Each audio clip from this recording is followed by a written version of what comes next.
I just wanted to talk about a graph that bothered me. This one. It seems as if income is the strongest indicator of how happy you are, and this bothers me quite a bit. The richer you get, the happier you are.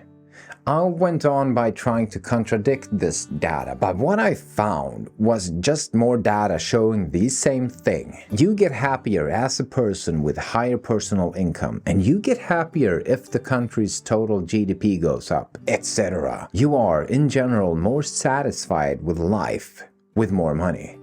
Not one single country has a high income and low self-reported life satisfaction. With money, you can solve problems with money. The richer you get, the more you tend to say, I call a cab, or I order takeout. But as someone making value by looking at how global data affects a person, I find this unusually troublesome. Even offensive in a way. What's the value of knowing something that you, 1, already know, and 2, can't control that much? Your country's GDP is far out of reach. From my perspective, one thing is the importance of normalizing economical struggles. Having financial problems take a lot of energy. It's making you less happy. If your home country has a lower GDP per capita than any other given country, you will be affected in ways you might not even consider when you're trying to solve the problems of your daily life. On the other hand, if you're rich and not feeling happy, it could be helpful to know that the correlation between money and happiness is complex. On the one hand, you might have reached the threshold level for your country, a level where your income is enough to cover your needs, and adding some to that, and you've got used to that standard of living. The threshold level says that you need enough, but once you have enough, you need something else. Then you might need something that we, for the sake of the argument, could call moral ambition.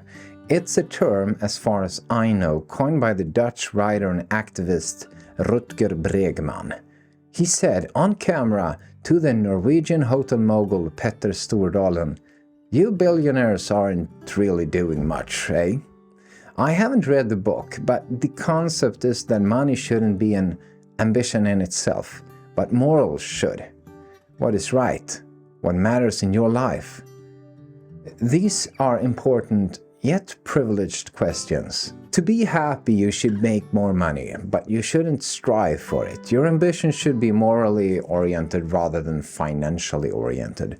But still, make more money to be happy. It's a mess. 2 major takeaways after working on this topic is that money makes you happy in the sense that they offer you opportunities to choose things that make you happy. It's not about the money, but what you do with them. The second takeaway is that it's a hard topic to talk about when you're privileged. Well, it might be even harder when you're not. Well, just as Rene Eddo-Lodge says in Why I No Longer Talk to White People About Race, I cannot truly understand on an emotional level what these numbers mean. As I've lived in one of the richest and happiest countries in the world, and come from an above-average wealthy family, if you want to, it would be valuable to hear your perspective on these matters. I would be very